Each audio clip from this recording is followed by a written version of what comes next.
चले जाओ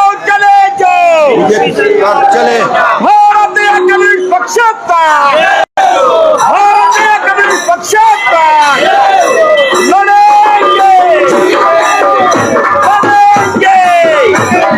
संविधान बचाओ संविधान बचाओ।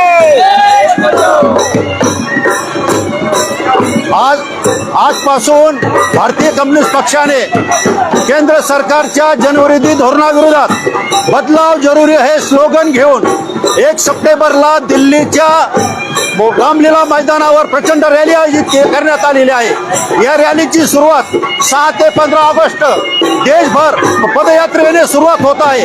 आज भारतीय कम्युनिस्ट पक्षाचे राष्ट्रीय महासचिव यांच्या प्रमुख उपस्थितीमध्ये या पदयात्रेला कोल्हापूरमधून सुरुवात झालेली आहे।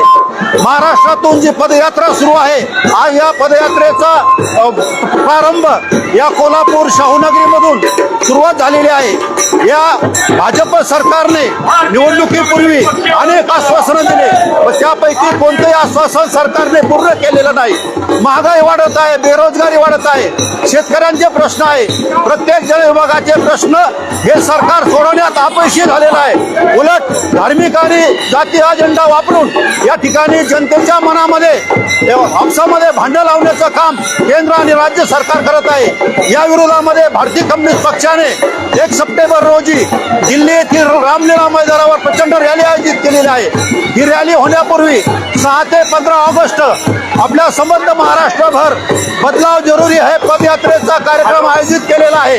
आणि आज आपल्या भारतीय कम्युनिस्ट पक्षाचे राष्ट्रीय महासचिव कॉम्रेड डी राजा यांच्या प्रमुख उपस्थितीमध्ये या पदयात्रेला प्रारंभ होत आहे।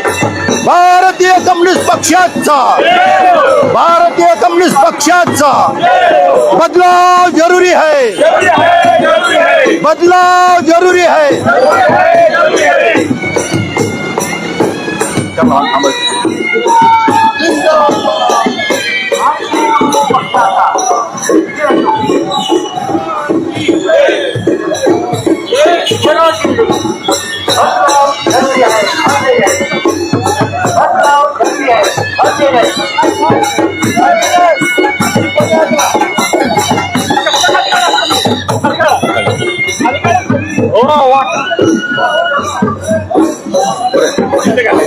पुढे हार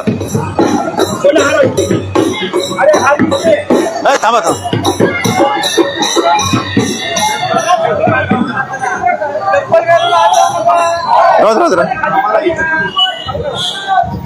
त्यांना नाही घेतो का डी राजाला चप्पल घालून येतात.